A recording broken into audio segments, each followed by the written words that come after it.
Is there anyone else who sometimes needs help in making sense of the world? And what happens and what we cause in each other's life?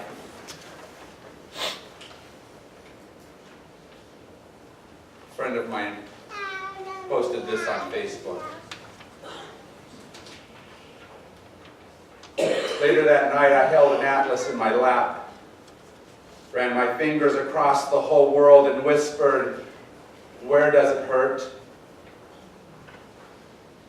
It answered, "Everywhere.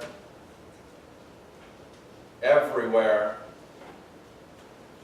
Everywhere."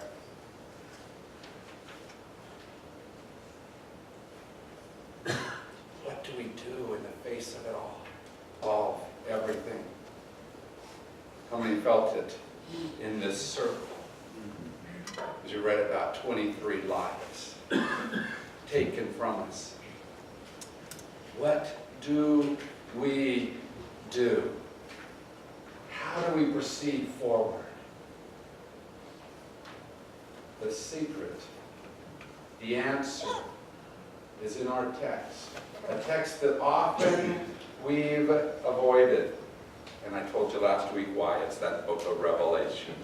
That those people, someone else's default, and that it speaks exactly what you need to hear right now. It speaks of us looking for who's powerful enough, who is worthy enough, who can open the scrolls, who can break off the seals and reveal. And the angel speaks out, "Look, look, there's the Lion of Judah, the root of Jesse." And we often stop right there. My friend Alan did. I love Alan on one level. But he's the one who posts those things that I don't want to see on Facebook. Do you have a friend like that? This week he posted something by Alan West, who is not my favorite author. And I apologize ahead of time for some of the words that are in here, but listen to what he said. We don't need to sit at a table with Iran and Russia. We need to pull together a strike force coalition that will put boots not on the ground, but on the neck of these savages. If we do not squash this, we only allow it to proliferate and continue. Time to fight back and beat the living dog crap out of these jackasses and make them fear us. May God raise up the fighters.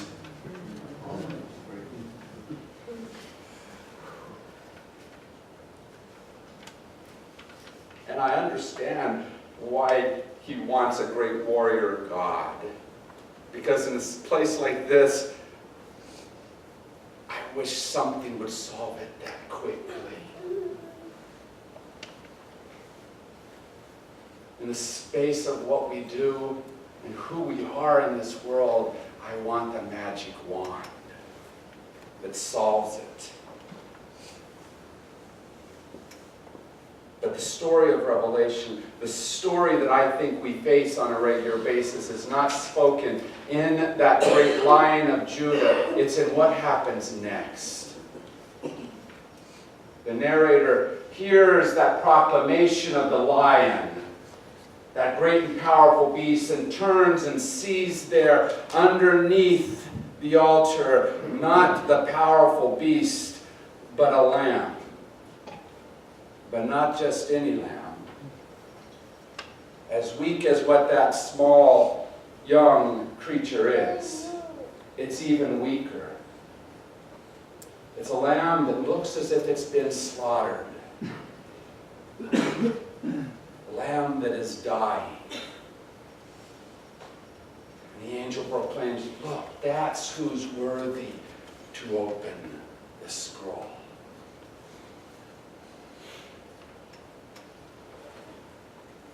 We sometimes try to turn that lamb into a symbol of strength.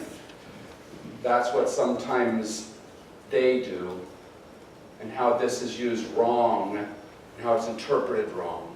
We turn it into the crucified one who rises up and is resurrected and becomes all powerful, but that's not what this image is.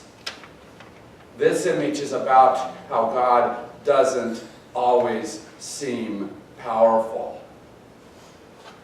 It's about this type of space where we don't have a God that goes and fixes it like we want. It goes and changes things right now because we need it right now. It's about trying to figure out what to do in those moments when our God feels like a lamb that has been slaughtered. What do we do in those moments when people are dying around us and we feel helpless? The book of Revelation is about being faithful in those moments when it doesn't feel like God is faithful. And it doesn't feel like God is how we want God to be. In those moments when it feels like we are left all alone with no resources, it is about choosing to be faithful anyway. And that's sometimes hard for us to do because we sit in a space where we have lots of power, lots of money, few concerns on a regular basis. We are able to move through life relatively simply most of the time. And so we don't find ourselves in that space where God doesn't seem to be on our side. Because we don't need God most of the time. Because we're strong enough.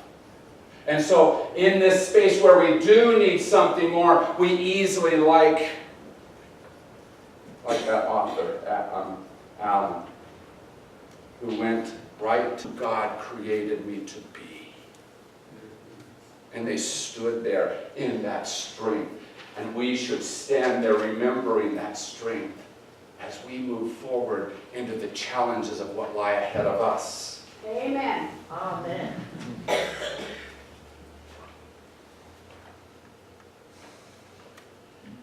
The challenges will not go away simply.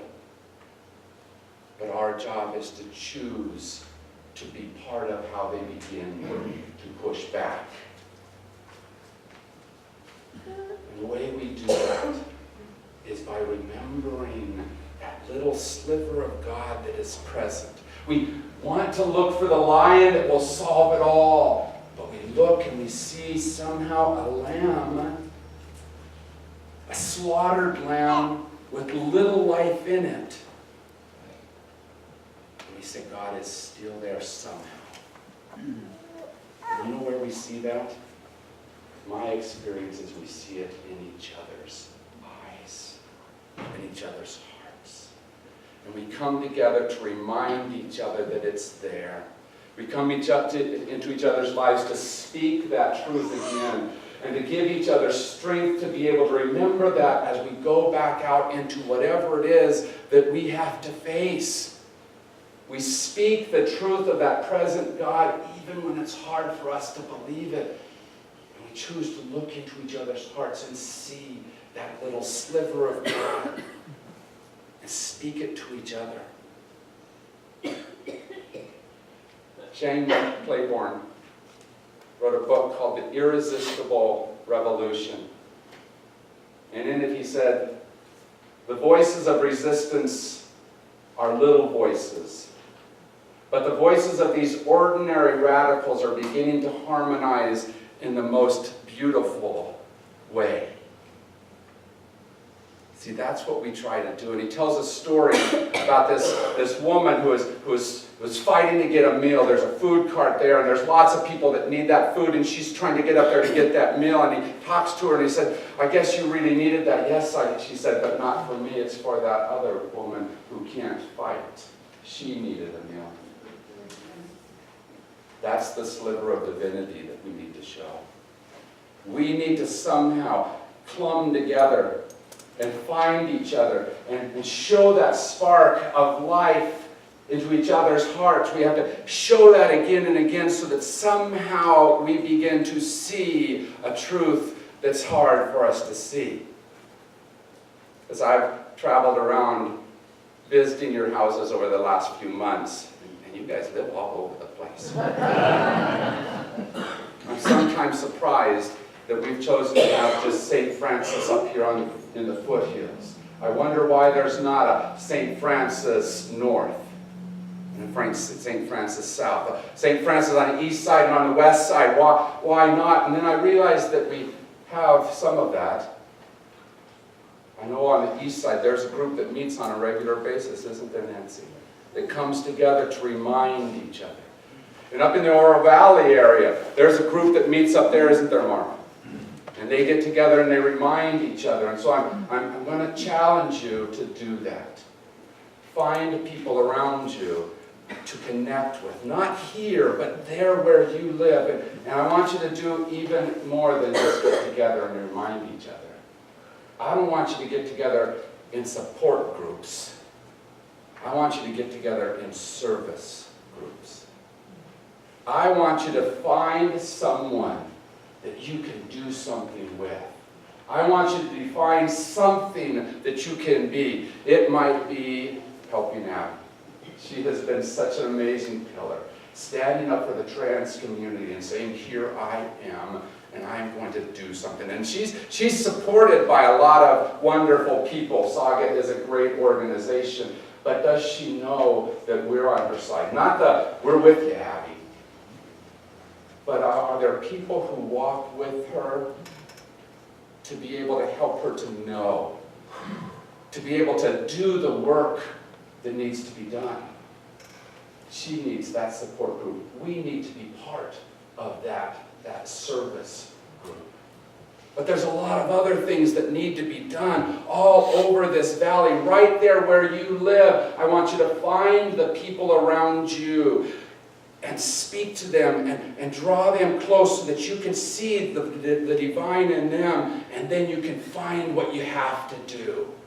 Find something that moves your heart and becomes something powerful within you. Be God in your space so that others may see the God that is there, even when that God seems so unpowerful. May they see that little sliver of God. My friend Alan posted another thing.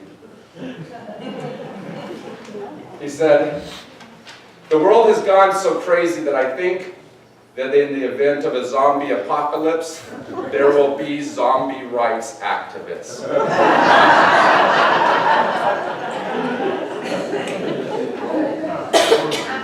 I pray he's right. And that you are those activists in those moments. Amen? Amen.